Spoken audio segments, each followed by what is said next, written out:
What is it like to actually craft words of a leader, to get into their head, give them ideas, have it come out of their mouth, and then the whole world sees it? Well, our guest today has done that. He is a master speechwriter.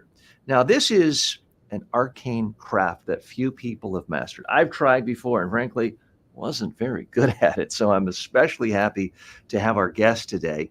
He has been a top communications official at huge companies like VMware. So he has private sector experience, but he's also written speeches for the World Bank and the African Development Bank. He's even worked in major presidential administrations in Washington. So he knows how to craft words for serious world leaders, and he's going to share some of those secrets with us today. I'm very happy to bring to the show Daron Christopher. Daron, thanks for being with us today. Thank you. You're way too kind. Great to be here. Yeah. So how does one get to be a speechwriter? Where did this journey start for you? It's often called an accidental profession. A lot of people fall into it. I think it's become a bit more of a mainstream concept with the advent of shows like The West Wing. But I originally wanted to be a diplomat, a foreign service officer. I've been in the Peace Corps, and I got a job at the State Department in Washington. And about half of my job was writing speeches for our boss, an ambassador, mostly because nobody really wanted to do it, and I was able to write. And I was lucky to have a former Bill Clinton speechwriter on staff who was a really great mentor for me. And I learned a lot about what it's like to write for the ear as opposed to the eye, and how to work with a busy leader and capture their voice. Can we just go a little deeper in that one phrase? Because people hear it, they don't really know what it means. What do you mean when you say you write for the ear and not for the eye? There's so many things that play well if you're writing an annual report, if you're writing a blog post, if you're writing a book, and you just wouldn't say it out loud to a person. It often comes down to sentence structure and word structure, in my opinion. And I think a good rule of thumb is if you wouldn't say this to one person, you shouldn't say it to 40,000 people. A lot of things that look good in print just don't sound natural. So I think a good rule. Moreover, thusly, you shouldn't mitigate, blah, blah, blah. Right. Yeah, exactly. Yeah. Facilitate, leverage. And of course, that's one of the great challenges of our time, is that most of us are awash in corporate speech, where we're saying things, we even find ourselves saying things that we would never say to a friend at a bar or a person in an airport. So I think a big utility of right there, a great use of a speechwriter is that we should help them break it down. What do you really want to say? What's the essence here? How would you explain this to a lay person and make it sound as natural as possible? So that's a big ongoing challenge in this line of work. Mm-hmm. So take us through this process. You've been brought in to help someone, an ambassador, the head of an international organization. What's the first step? Do you go out to dinner to try to get in their heads socially? Do you read everything they've ever said? How do you start your process? A dinner would be nice. That rarely seems to happen. I would say the first step is a real period of immersion in their voice. If they're a public figure, you often have the luxury of going back through lots of their past presentations, podcasts, really trying to get a sense of their voice as much as possible. So if I was working a speech for you, there'd be no shortage of material for me to work with to get a sense of how you talk, what phrases you prefer, what style you like. I think a challenge is when you're working with maybe an executive or someone who's up and coming who hasn't done a lot of speeches before. And in that case, it is really important to try to establish some kind of relationship with them as quickly as possible, which if you're a hired gun on a time constrained job, you really have to make good use of the limited amount of time you have with them. So you have to go into that meeting asking really thoughtful questions. And I think not obvious questions. Don't ask them where they went to college. Ask them why they got into the food safety industry, what gets them excited about it every day. Find the little kernels and stories that you're not going to find in their bio or elsewhere. Let's talk about telling, because back, many years ago when I was a press secretary and a communications official for politicians, I did have to write speeches. Yeah. And I found that whether I started a month in advance or a day in advance, Uh-huh. it almost didn't matter because everyone was going to change all sorts of things, and chaos and confusion till the very last minute. So often it seemed like you're better off waiting till the day before. Tell Yeah. us how you manage the workflow and just the time management of preparing for a speech. Yeah, you really nailed it.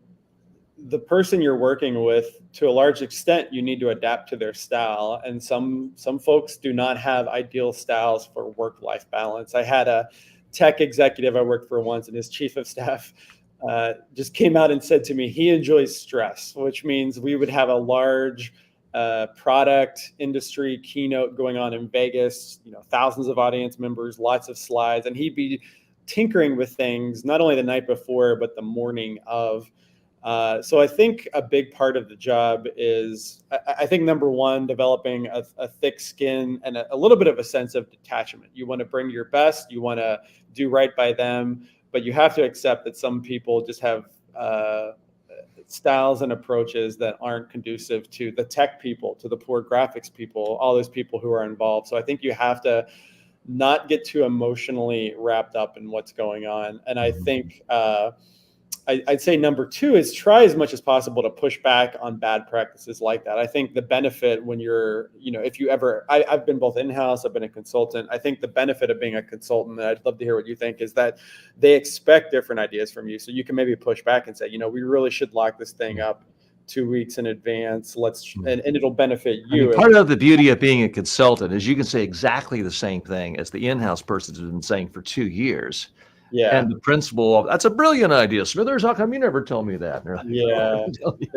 People do listen to outsiders more, right, but right. not always. Now, you just mentioned 3 things that really got my attention. You mentioned graphics, PowerPoint, bad practices. So yeah, I love PowerPoint. I use PowerPoint. I think PowerPoint is great, except for by my count, the 99.99% of the time when it's misused, and it becomes the poor man, poor woman's teleprompter, and it almost guarantees a horrible reception. What do you do as a speechwriter if someone says, hey, I want you to write this great speech? Oh, and by the way, here's the slide deck my graphics team started with already. How do you deal with slides? Yeah, it is the big, I think the big challenge of our time in presentations. I was just watching the Jerry Seinfeld Pop-Tart movie on Netflix, and they have a sequence with John Hamm playing Don Draper pitching their campaign for Pop-Tarts, and he uses a flip chart, and it made me nostalgic for how in the 60s, you had 2 or 3 charts, and they were pretty much set, and you couldn't be tinkering until the last minute. I really think we continue to get this backwards, where so many presentations folks are starting with, well, what slides do we have on this product? What's been approved by marketing? What's been approved by legal? I know this is all easy to say in in a podcast conversation. It's really hard to implement in the day-to-day of a job, but we really have to begin with the story first and the visuals as secondary, as supporting your message. What I always tell people, if you're thinking of your presentation as your slide deck, you've already lost the game. Exactly. You really got to think in terms of, what do I want to accomplish? What do I want my audience to do? What messages are most important to get them to do that? Yeah. Then what stories and examples are going to flesh it out? Only then do I even want you thinking about a slide or an image. But that's, again, it's easy for me to say because I'm not the in-house corporate communications person. Yeah, absolutely. And you're ceding so much of your authority as a leader if you make your presentation a showcase for the fact that you hired a great graphic designer. Everyone knows you didn't create these slides. They want to hear from you. And I think the extent to which you can limit your reliance on PowerPoint as a crutch, the stronger that you appear and the more authority you convey. Daron, most great speechwriters I know actually like reading speeches instead, in addition to hearing them, and they read the books of the great speakers. Who do you really admire the most? Who resonates with you, whether it's world history, American history, political leaders, other leaders? Who do you admire for how their speeches were written? Yeah, it's such a stereotype by now, but it really is, I think, hard in modern times to match what President Obama did with speeches. I think one that stands out is the Selma speech, which for a lot of politicians, I think would just be commemorating, a moment in civil rights history and what happened on that bridge. And he really took that. If you haven't read it, I really encourage you to. He basically puts those civil rights activists like John Lewis in the pantheon of the founding fathers, of the people who won World War II, and really resets our conception of who's an American hero, who's a founding father. It's a really amazing speech. So I think it's really hard to beat him. And in general, I know he placed a huge emphasis on really storytelling. Storytelling is a word that's bandied around a lot. I'm sure you have a lot of thoughts on this, but really having a beginning, middle, and end, and taking you to another place with a consistent through line, not giving a laundry list of 30 programs, which is the temptation for a lot of presentations. Obviously, the president has a lot more to work with than if you're the CFO of an insurance company, but I think there's a lot you can learn from that approach. Our special guest today is Daron Christopher. You can find out more about him by going to his website, daronchristopher.com. We've provided links in the show notes as well as in the comments section, so you can find out more about Daron Christopher. You're watching the TJ Walker Show, the TJ Walker Success Show. We're all about helping make you more successful in life by increasing your communication skills and increasing your confidence in your communication skills, which is why we're so happy to talk to a preeminent speechwriter today in Daron Christopher. Daron, here's what happened to me, and I hear it happen to a lot of people who perhaps haven't gone as deeply into the craft and profession of speechwriting. The numerous times I've written a speech, send it to the politician, which is often or the public official. They look at it and say, TJ, this is great. You really captured my voice. This is wonderful, fantastic. And I'm thinking, oh, wow, I am fantastic, aren't I? Let me just share it with a few teammates and we'll get back to you on a couple minor tweaks. So they send it to the legal counsel, the head of PR, head of communications, head of investor relations. Everyone's a nice person. Everyone wants to be useful. Mm-hmm. Everyone wants to be helpful. And every interesting thing I wrote was scratched out, written, oh, you can't say this, this is bad. And it's rewritten to the most boring and blandest mush possible. And it's maddening. And so much of, I think, being a successful speechwriter, you got to somehow manage all those egos, figure out who to talk to last, maybe withhold the final draft until there's not enough time to make big edits. To walk us through the political dynamics, because everyone wants to be helpful and to be seen as smart. Mm-hmm. You're not seen as smart if you just say, wow, Daron's speech is great as is. You don't look smart. You want to say, well, it needs to have this. So tell me how you navigate these tricky waters. Yeah, that's called often the Christmas tree problem, where everyone hangs their ornament on the tree until it can't stand on its own anymore when you have legal hanging their interests on, et cetera. I think a large part of that is including people early in the process. Obviously, every organization has its own procedures that you may or may not have to follow. You may be able to ask for forgiveness, not permission. But I think that you get better input from people if you talk to them early. If you're not even showing them a draft, but saying, hey, we're going to talk to the annual shareholder meeting. What do you think that they need to know? And in having them involved early on. If they see things later on, they're going to be very narrowly making control Fing for their program, or making sure that it's not getting out of their skis. I think if you can make them feel like they're included as early as possible, that hopefully goes a long way to eliminating the death by committee problem that you described so well. Mm-hmm. If you have questions for Daron on the craft of speechwriting, you can type them right into the comments section. And let me make sure I may have even missed some. I've not been as attentive to our comments. So let me scroll down. And you can also push a button on StreamYard and join us on live. I see Dave Bossert has joined us in the green room. Dave, if you have a question, just let me know if you want to come on, and just say yes, questions in the comments section. We can have you come on. Daron, I remember one time I was it was 2000. It was the coldest day of the year. I was Mhm. living in New York City, and I went to see Al Gore give a speech on climate change. It's Mhm. before his movie, it may have even been 1999. Mhm. And I'm sitting on maybe the third row, and a friend was next to me and said, "Oh, TJ, do you know Ted?" Ted turns around, and it was Ted Sorensen. I thought, Oh well, here's wow. my chance to talk to the most famous speechwriter I've ever heard of who's Yeah. alive. Yeah. So I asked him, like, what do you think of Al Gore? And he said, well, he very comes across as a strong preacher. He was very diplomatic. He didn't want to Mhm. say he comes across wooden and yells too much. Yeah. But that was my one. I did meet Martin Luther King's Jr. speechwriter who wrote the "I Have a Dream" speech. Who just got the Even though, as you presidential? know, at the Yeah. last minute, he didn't use that He threw speech. it He out. used an old one that he'd said many Yeah. times. But I want Exactly. to know, who do you admire and respect as speechwriters? Because many of them are speech writers because they like to stay out of the limelight. And yet a Yeah. few, William Safire, Pat Buchanan, went on to become, more famous than a lot of the people they worked for. Who do you Yeah. admire as a speechwriter? Yeah, people may or may not know the Secretary of State right now, Tony Blinken, was a speechwriter in the Clinton era. But I think the person who comes to mind is a guy named Bob Ratcliffe, who was a speechwriter for Jimmy Carter I in the know 70s. Bob. You know Bob?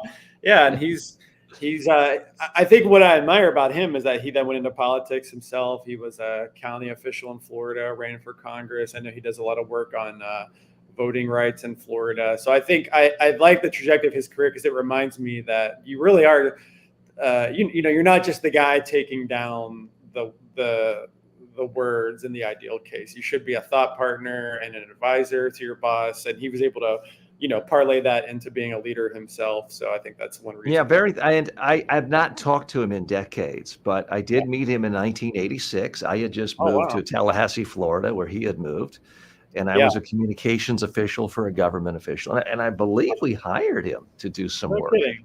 with us, Yeah. either the campaign, but a very nice guy and very thoughtful demeanor. And it's nice to hear his name because I have not talked to him in quite some time. Yeah, and he went back into the Obama administration as a speechwriter at a few agencies as well. So he's somebody who's been a lifelong practitioner of this. So let's roll up our sleeves a minute and get practical. So, what do you say to any of our audience members who think, okay, I've got to give a speech, and it's in a month. It's a major trade association, and I want to be seen as a thought leader. I don't want to just get up and say, here's my latest gizmo, and isn't it great? And you should buy us. And my booth is over here. They want to really say something, and they don't really know where to start. They're giving themselves time. They're planning. Mm-hmm. It's now a Saturday afternoon. They got nothing on the agenda. Mm-hmm. The speech is still 3 weeks out. So there's no panic yet. Mm-hmm. But this is the biggest speech of their life so far. There may be, they're used to speaking to 10, 20, 50 people at a time. Now it's the national convention in Vegas. There's going to be 900 people in the room. And there's going to be trade association press there. Mm-hmm. What's your advice to them before they just start typing, "Good afternoon, I'm happy to be here, my name is," which is, I'm hoping you would assume is the worst possible way to start a Yeah. speech. Before they fire up ChatGPT. Yeah. Yeah. I always begin, a few of my standard questions include, if there was a reporter from the New York Times covering your speech, what would you want that headline to be? I think it's really powerful to visualize the future state of what you want to get out of this event. Why are you flying across the country? Why are you taking time out of your busy schedule to do this? And to the same extent, I think it almost always comes back to audience. So what do you want the audience to do as a result of hearing you? What action do you want them to take? Because your message should almost always feed out from what from what you want to give the audience. So I think that really helps a lot, is thinking about the ultimate goal of you going out there, and then you can write the speech backwards from that. What are 3 supporting points that support that main message that you want to give? I think even today, I probably haven't really landed it, but I thought about, if I wanted people to remember one thing today, it's that it's okay to get help. A lot of busy, important people get help with speeches. It should be seen as a collaboration, not as cheating or plagiarism. So even going into something like this today, I try to think about what's my main thing I want the audience to leave with. I think that the same thing applies for any speaking engagement. Mm-hmm. And by the way, who is your ideal client, your prospect? Is it the big insurance company executive? I mean, if it's a consultant who just started their own shop and they're speaking at the Chamber of Commerce for free next week, they might not have the budget for you, presumably. Yeah. Who's sort of the ideal client for a Daron Christopher speechwriting assignment? Yeah, I'll say I've worked with a lot of folks in corporate and foundation world. People do often think of speechwriting as primarily about politics. What I've found, at least in the modern era, is that unless you're the president, most politicians and campaigns don't really have the budget for that. So they'll have the communications director, or they may have the intern taking a whack at it. So it's usually an executive, a foundation leader. But I'll say really my ideal client is anyone who's sort of challenging conventional wisdom, someone who has something new to say. It's really easy to go up and turn your annual report into bullet points, but we can read an annual report. I think the point of a speech is to persuade, inspire people, to rally them to do something. So I think my ideal client is somebody who's trying to get their audience from one place to another. Well, let's challenge conventional wisdom for a moment, because you said that's what a good speech should do. One thing I have found in conventional wisdom with speeches is people say, oh, Lincoln's Gettysburg Address, best speech ever. Uh-huh.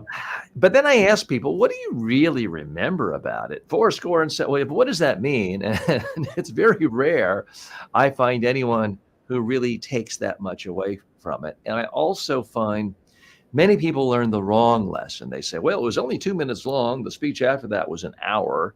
Uh-huh. And so the lesson is be concise. And Mhm. I always say, well, I think it's more important to be interesting and memorable. You can speak for 30 seconds, but if it's boring, everyone has ignored you and pulled up their cell phone after 10 seconds. So to me, it's good speakers are not focused primarily on being concise. They're focused on being interesting and memorable. Is there, first of all, what do you think of the Gettysburg Address? And then are there any speeches that you think are highly overrated by historians on the basis of how it's written? Yeah, it's been a while since I diagrammed it, but my memory from there's a historian, Gary Willis, who's written about it. My impression is that a big legacy of the Gettysburg Address is that before it, folks primarily talked about the United States in terms of a plural. The United States are doing X, Y, Z, and after the fact, it was more United States is. To this day, we don't say the United States are competing the Olympics, is competing the Olympics. And I think that there's little rhetorical cues throughout that speech that speak to his idea of us being one country when that was very much up for debate. So I might have to get back to you, but I think that's one of the enduring legacies of that, as I understand it. In terms of overrated, let's go ahead. I'm gonna give you a little more time to think about that, or just anyone you think is overrated for the craft of their speech. Yeah, I almost respect anyone who gets up to a microphone. It's a very tough thing to do, to put yourself nakedly out there. Do you like to speak? You're speaking with us today. I do appreciate that. Yeah, but some speechwriters really actively shun the limelight, correct? Yeah, and it's funny because the skill sets aren't always complementary, especially in this line of work. There's really sort of 4 things you have to master, which is the writing, the delivery, increasingly today, if you're not doing it, at least the ability to communicate what the design needs to look like. And then on top of all that, there's all of the event logistical, who has the SharePoint link, who is making sure that the notes are on the monitor. So there's a lot of different disciplines that come into this. And I think A lot of us are good at one or two, but we need to work on more. So you can be a great writer, but not necessarily know what it feels like to put yourself in that position behind a podium and have to say this stuff out loud. So that's why I think a best practice that I really try to do is read everything out loud before it goes to a client. I've even made recordings of myself sometimes, so they can see how it flows and hold myself accountable, because if I'm tripping over a word, they're going to do it too. And I think that all goes back to that idea of this is Do you have not. a rule of thumb of how many syllables should be in a sentence? I mean, what I always tell people is if you have a speech and it reads well, it means it's going to be an awful speech. Going back to your point of you got to do it for the ear, not the eye. Yeah. And you should have a lot of very short sentences, a lot of repetition, because most people start to lose air after a certain number of words. And if you have a long sentence and it really messes up the flow. Yeah, I should look more carefully at syllables. That's a good idea. The one thing I really do track closely is word count. It's not an exact science, but my general rule of thumb is 100 words a minute. So if you're speaking for 10 minutes, you should probably be shooting for 1,000 or less at the most. And less is always better. I hate to be an advocate for AI tools because I think they're crushing everyone, as we saw in the Apple ad that came out this week. But I know there are some good tools on Microsoft Word for things like readability. This is at a 5th grade level, et cetera. So as long as technology is devouring everything creative, you might as well use some of the tools to your benefit. So hopefully that can help as well. Yeah, it is magical. I asked an AI chatbot for Bertrand Russell to explain his theory of God. I don't want to be too controversial. His theory of God to a 5-year-old. It came up with fantastic stories and analogies about crayons. Yeah, it really was masterful. I'm certainly not suggesting it should put you out of business, but it really depends on what you feed into it.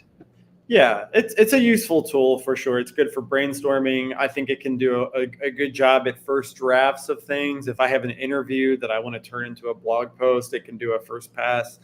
But I would especially use it with caution on things like facts and citations. It does a lot of hallucinating still. So it's a little surprising to me they released it into the wild in its current state, some of the big tools. But it's a factor now that we have to live with. Mm-hmm. And Dave, one of our colleagues is joining. Dave, I didn't hear from you. If you can just let me know yes or no if you wanted to ask a question of Daron. Anyone else if you want to. We have the good fortune of having a top speechwriter with us who is working in the craft on a daily basis. Daron Christopher is joined us today. So if you want to ask a question or show up on screen, feel free to do so. If you're watching this on demand, post your questions here. We'll send those on to him as well. And we appreciate his time. Daron, back to history for a moment. Mm-hmm. You know, people say, oh, I don't want a politician who uses a bunch of rhetoric. I want someone who tells me like it is. Rhetoric often takes a bashing, and yet people still to this day, I mean, just as recently as the Jerry Seinfeld movie, they're still quoting parts of Kennedy's "Ask not what you can do for your or what your country can do for you. Ask what you can do for your country." A very classic I guess Greek or ancient rhetorical device. What rhetoric? I mean, it is easy to overdo it and sound clunky. What rhetorical devices do you most admire and use, and what do you stay away from? I mean, I think of, I still think of, I can't remember if it was Sapphire or Pat Buchanan, but getting Agnew to say you media people are a bunch of nattering nabobs of negativity. It's one of my favorite all-time alliterations, even though I'm not an Agnew fan, believe me, but it was just so funny. And it drove his point home. I mean, it did help him in the political context of the time. Doesn't help him with the information about all the bribes in the envelopes coming out later. But tell us about what rhetorical devices you like, how they can be used, and also what people should avoid. Yeah, that Kennedy inaugural is obviously a masterclass in a lot of different devices. I think another term I've heard for that is reversible raincoats. Another example in that inaugural is let us never fear to negotiate, but let us never negotiate out of fear. There's a lot of those reversible raincoat throughout that speech. Classical, you can read it. I think Aristotle talks about it. Classic rhetoric from ancient times. Yeah, and I love that stuff. I am aware though that most folks are speaking at slightly less exalted circumstances than presidential inauguration, and it can feel, I think, forced to put that in the mouth of someone who is clearly, not reading the poets like the Kennedys were, and I think it's hard to dismiss Donald Trump as being a great rhetorical player in his own way, and speaking in ways where it's really easy to communicate. He doesn't speak in jargon and bureaucratic language about immigration. He says, I'm going to build a wall, even if it's going to be a lot more than that. He talks about a really simple visual you can get your mind around. And I should point out, just for people coming to the show the first time, this isn't a politics show. Mm-hmm. We're not here to debate whether you like any one politician or their policies, or you think somebody's destroying the country. There's plenty of other channels for that. We're really looking at this purely through the lens of communication skills and speechcraft today. Yeah. We got some questions coming in, and I do appreciate you bringing that up. I agree with you completely. We have another wordsmith with us, well-known author and public speaker, Dave Bossard. He had a question for Daron. Dave? Hi, Daron. How you doing? I'm enjoying what you're saying, and I appreciate you being on the show here with TJ. One of the things that sort of is bothering me a little bit when I watch the news is I see a lot of politicians, and I know this isn't a political show, and I'm not going to mention who, but I hear politicians who talk, but they're not really saying anything. They're we're investing in the community, food bank because it's in the community and the community is a good thing. Those kinds of answers. Families matter. Yeah. Yeah. Exactly, yeah. And my question is, how can they, what's a simple way for them to actually improve and really say something? To me, storytelling means specifics. It means talking about a specific person or community that was impacted by a program, for example. So I think that goes a long way. You could talk. So if you're talking about job training, give a quick example of somebody who was, I'm from coal country. Talk about someone who was a coal miner. The mine closed. They were able to learn new skills from this program, and now they bought a new house. They take the kids to Disney World twice a year. If you can get some kind of specific visual to stick in the mind, I think that goes a really long way. Don't say Warren Buffett is a humble billionaire. Say Warren Buffett lives in the same house that he bought in 1958 for $35,000. I think as much as you can get specific about it, that makes it sound less like a platitude and more like somebody talking like a human being. I think that goes a long way to addressing that. And it really is all about storytelling. With any of these types of speaking engagements or standing in front of a microphone, it's just telling a simple story, right? Yeah, absolutely. Thank you. Yeah, it's tough in politics too. With there's such a caution and an aversion to saying anything that will upset anyone. But history shows us that the people who are willing to be more provocative and controversial, they're going to stand out. You're going to get more media attention.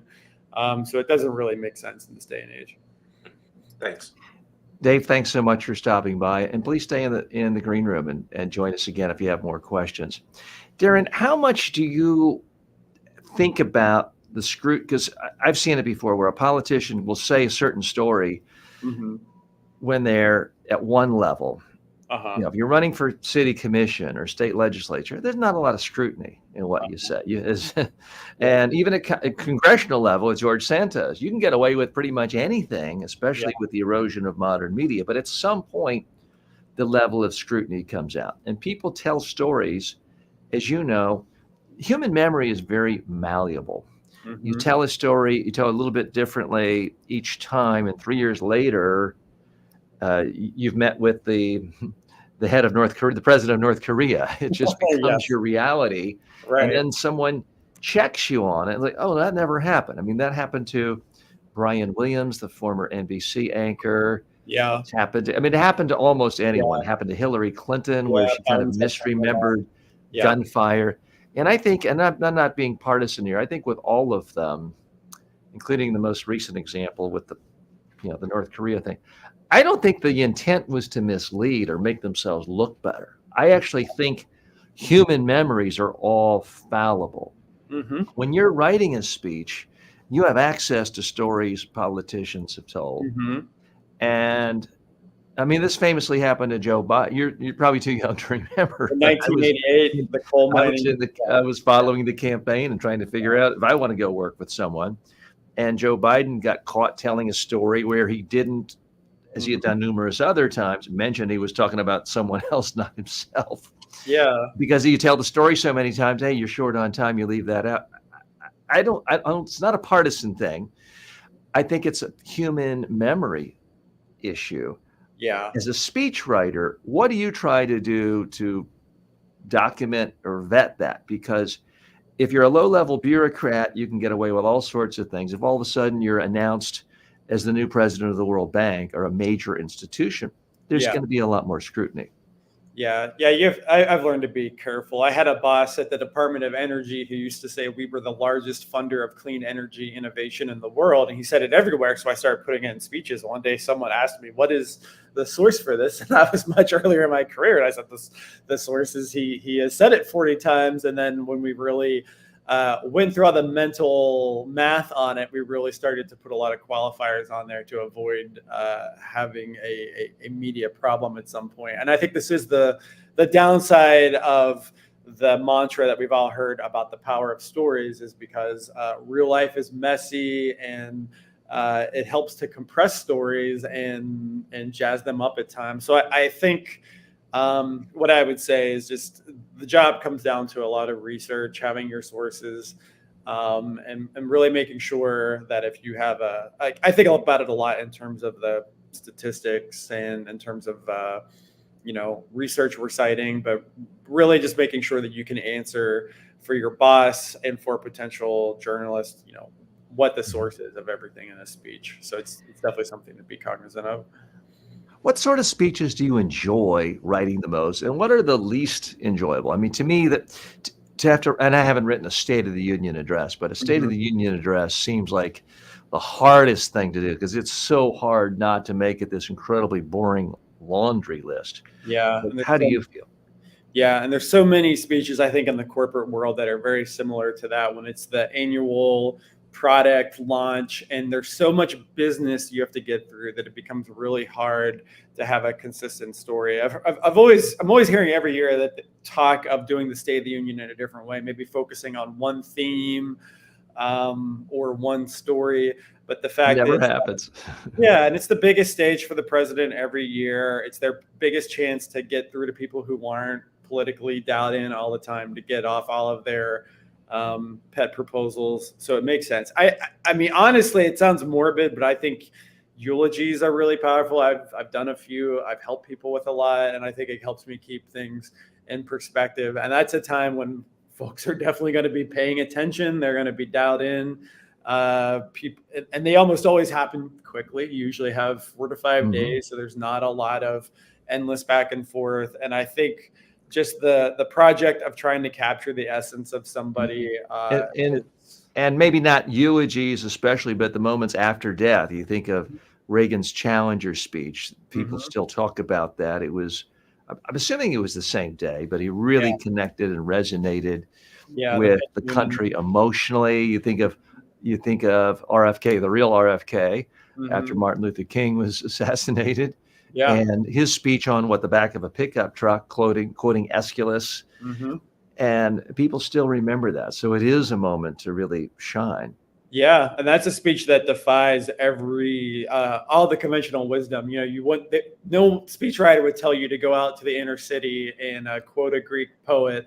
And it was the fact that he didn't try to change who he was. He was his authentic self. He's like, I am a guy of privilege, and I've read all the Greek poets, and here's how I process grief. And I think that's one reason why the original Kennedys were so resonated so much with people, is because they didn't try to hide who they were. They didn't go duck hunting if they weren't really duck hunters. And I think that's a lesson that anyone can apply, is to be your authentic self. Mhm.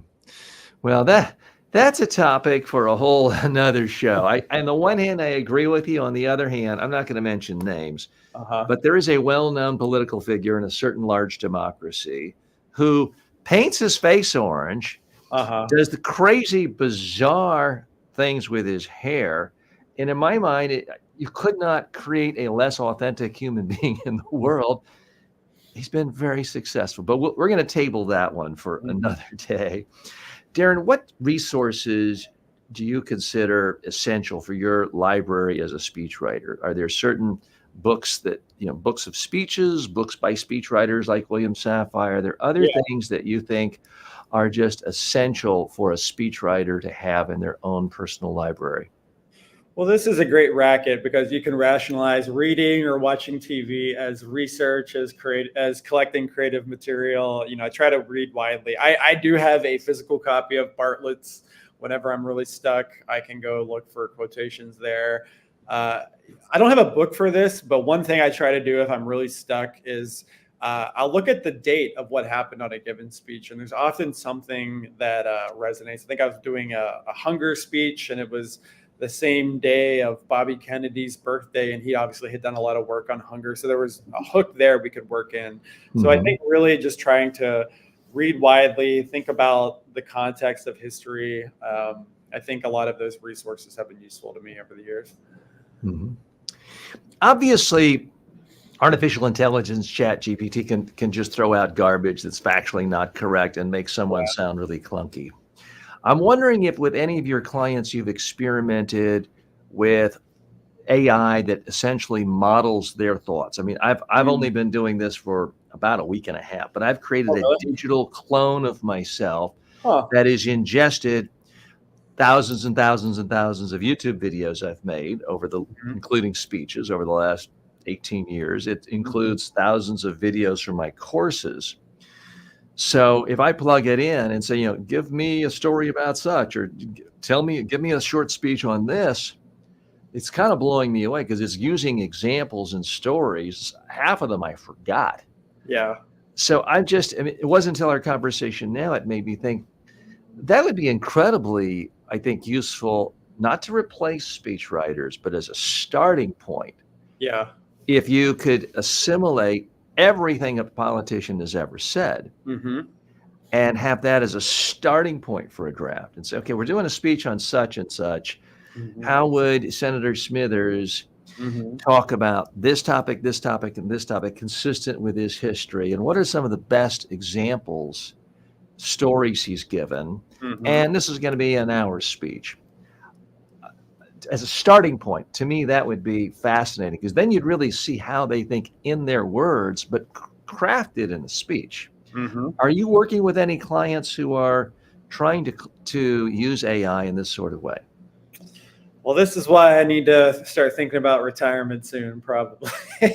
But I haven't really done the digital twinning side of it. I've done a lot more in terms of brainstorming, in terms of if I'm stuck on a metaphor, giving me options, things like that.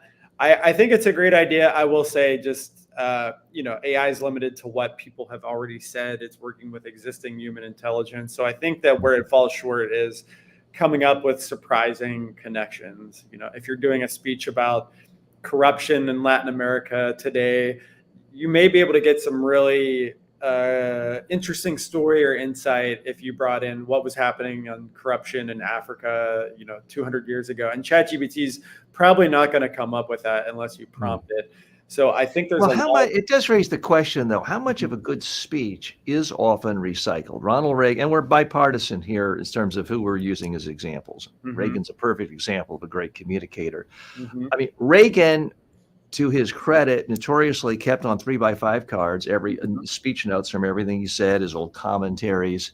So that supposedly was the starting point for anyone who started a job as a speechwriter there. You got to go through all of his old notes, all of his speeches, and because he liked to recycle the stories. And it seemed to work for him. And even the case of Martin Luther King Jr.'s I Have a Dream speech, a recycled speech, as I understand it. He started off with one speech a woman in the crowd yelled out, "Martin, Tell them tell about him the about the dream. dream." Yeah. And he gave essentially 360 speeches a year. So he'd given that entire speech or parts of that speech a whole bunch of times. Mm-hmm. So he kind of sensed the mood. My understanding, you may have a different sources, is he then kind of pushed away what he'd prepared and he gave one that he'd already given. So there wasn't really anything new there. Yeah. Yeah. But it was the crowd, it was the moment, it was the time, it was the how big the audience was. Yeah, that's the idea of the stump speech. There's no need to reinvent the wheel if you're running for president and going to 100 different towns across Iowa. It makes a lot more sense to add what they call a topper. So up front, you can personalize it. You can talk about, you're at the home of the world's largest ball of wax, or you're the home of the fighting, whatever the local sport team is. So there's ways that you can save yourself a lot of time and energy by having that go-to speech that you can customize, sort of like a comedian, where they try out material on a smaller stage, and then when they get to a bigger venue like the March on Washington, they've really perfected it. That's a big back and forth I've had when I've been in-house with some executives, where they say, well, I've already said this, and we have to make the point that this audience hasn't heard them say it. Unless you're the president, no one's probably covering your speech. So there's really no need for you to be throwing out everything for every individual presentation. Well, that does bring up, I think, an extraordinarily important issue with speech writing, because when an individual's thinking of giving a speech, I find it doesn't matter who my clients are, and they'll bring me in to practice and rehearse and their performance skills. But so often they're thinking, I want to be so interesting and I want to cover everything I know, show everyone how smart I am, regardless of who they are. So there's always 189 messages. It might not be as boring as just bullet points of 189 bullet points on 59 screens, but there's still this desire to tell people everything they know. And the question so I'm interested in your approach to getting people to narrow it down. What I always say to people is, think of the best speaker you've ever seen in your life, in your field, in your profession.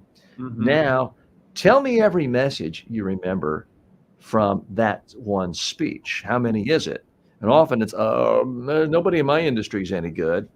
Occasionally it's one message. Sometimes it's two. Occasionally three. Once every 4 months, or it'll be four. And every 6 months, one person will say, oh, I remember this one great speaker, and I remember these 5 specific points. No one has ever, in the decades I've asked that question, remembered more than 5 ideas from the best speaker they've ever seen. They typically remember one story. They remember someone's emotion or humor. But when it comes to actual stuff, so I tell them, okay, do you honestly think everyone in your audience is 10 times smarter than you? No. Well, why are you trying to communicate 89 messages when you've never remembered more than 3? Oh, yeah. So it sometimes works. It sometimes doesn't. I mean, what I always stress is it's a waste of time to communicate a message if you don't make it memorable. You're not going to make it memorable if you don't give examples and tell stories. Oh, I'd love to teach, but there's no time. I got to go to all the other messages. Well, wait a minute. If it's not important enough to take time to give an example and tell a story, leave it out. Sometimes it works, but I'm not always successful with that. So I'm wondering if you have any strategies for any of because we have a number of people who work in communications departments who consume this content at some point. Do you have any tips for them on how they can coordinate? What the writer's phrase is, kill your babies or throw away your babies. Get rid of a lot of ideas so you really narrow it down to the handful.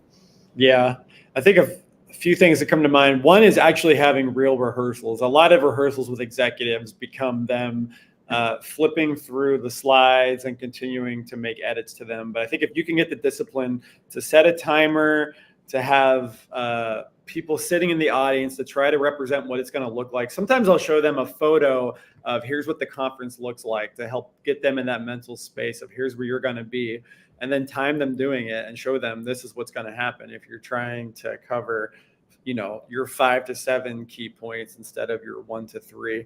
And I think it also helps. This is more after the fact, but it's so hard, obviously, for executives, I think, to get authentic feedback. If they ask their staff how they did, they're going to say great. I think it's much more effective. You nailed it, boss. Yeah. So I think it's effective for them to ask audience members, hey, what did you take away from my talk? What did you remember?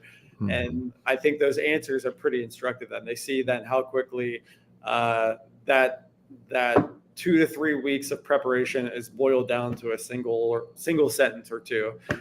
So I think both of those are good strategies to help them get in the mindset of you have one thing and you want to make it stick, because you're not just competing with other speakers. You're competing with people's phones, with TikTok, with whatever's happening on their Instagram. And you really need to be concise and punchy to stand out today. Mm-hmm. What is your advice with executives you work with on the start? There are certain types of formal speeches, the State of the Union, where you sort of have to thank the speaker and that, and it's just a huge scandal if you don't. Yeah. But I find in the corporate world, people don't have to do that. They feel like they have to, and they do it anyway. And it just is a boring start. Mm-hmm. Good morning. My name is this. My title is this. Mm-hmm. I'm happy to be here today. Today, I'm going to talk about blah, blah, blah. Is how most people start speeches. And I just find it's kind of practically begging people to check their phone, because they're thinking, oh, TJ hadn't really started yet. I'm not missing anything. Let me just check in on that. Mm-hmm. Why would we want to do that? So I'm wondering, for other than the really, really big speeches and the most formal of UN venues, how do you advise, and what do you write when you're writing a speech that isn't just the boring cliches of the question I always ask for people is, you say you're happy to be here. Why at this stage of the relationship with the audience should they care if you're happy or not? Just tell me something interesting. Yeah, I mean, I think one of the all-time goats of this, I think it's at the beginning of the speech, is Bill Gates did a talk on malaria, and he, I'm sure you've seen this or I've talked about it yourself, where he released a jar of mosquitoes into the crowd that quickly put them in the mindset of what it's like to be, living amongst mosquitoes and have no protection from malaria. That's an extreme example. But he really took it to heart, the idea that you need to grab the audience. So I try not to follow hard and fast rules. There's times when it's appropriate to thank people. I think it's effective where if you have to do your thank yous, I just, there's lots of examples of times when, president might have a CNN live coverage of their speech and they spend 5 minutes recognizing members of Congress and they cut away. So you don't necessarily have to do those recognitions up front. You can work them throughout the speech. So maybe a member of Congress was instrumental in helping to pass the law. You can weave them into it and that person's here and not have to just go through the laundry list up front. I think in general, to your point, you want to just grab attention. That might be a quote, a story, that might be releasing live mosquitoes on your audience. If you're a billionaire, you can get away with that. But I think that anything that makes the audience sit up front and say, and we should, for people who are hearing that for the first time, we should point out, he made sure those mosquitoes did not have malaria. It did not have malaria. He wasn't infecting people just to make a point. Yeah. But it is one of the, to me, it's fascinating because it was a great use of a visual. That wasn't a slide. People think, oh, the only way you can be visual is a slide. Well, no, you can use actual real things. Steve Jobs, of course, being the master of that. He didn't put up a slide demonstrating how thin his Air Mac was. He walked over to a table and said, it's this thin. And he pulled it out of an envelope. Yeah. Here's a company that had untold resources for any kind of special effects for a presentation. They used a 25-cent envelope. And it really resonated and worked. So how much do you deal with the stagecraft of things like that when you're writing a speech? Because then we sort of get into, the side notes of the speech writing. I know recently I was working with a client and he had this really complicated graph of all the energy loss with one sort of system, and then using their AI tools, it was reducing the loss, therefore making it much more efficient. His point was current systems people are using and why they should use us is they're losing 50 cents out of every dollar. finally got him to say that because he was all on 50% and this and this. So why don't you do this? It's just stand up and say, our current electrical grid, guess how much money is just completely wasted out of every dollar you spend? Just floats away. See this? He held up a dollar bill. It's this much. Half is wasted. Simple visual. And he did. I was surprised. He actually did that. But he did it, and it made an impact. And people realized, oh, wow, we're losing 50%. But do you write things like that in a speech typically, or are you really thinking purely in terms of words coming out? No, it's critically important. I mean, I think an example that comes to mind for me, and this is a little off, but we worked with a company where they were acquired. They were announcing the acquisition to staff. Employees were obviously very nervous about what was coming next. We had all this haggling over how it was being phrased and coordinating the messaging among different executives. And then our boss ended up calling into the virtual meeting from his car in a parking lot, which to his credit, he needed to be at his son's graduation. But I remember right away the chat on the all company feed, they said, this guy's already at his next job interview. And it just underscored to me how much those visuals matter. He probably hadn't thought about it at all. But it's not just what you say, but your presentation. So to your point about, I remember President Clinton holding up the pen. I will veto it with this pen. I think anything where you can give them a visual to latch on to, I think that's almost always effective. Daron, Christopher, I could talk all day long about this stuff. It's fascinating. We really appreciate your time. For people who want more information about Daron, connect with him on social media. Go to his website, daronchristopher.com. And you can find all the different ways of connecting with him. If you do need professional speechwriting advice, don't hire me. I hate doing that. So hire a professional. You can hire me to rehearse and train for it. But hire a professional. I'm glad to know Bob Ratcliffe is still in the game, and Daron, the next generation or couple generations away in the game. So thanks so much for being with us today. I'm TJ Walker.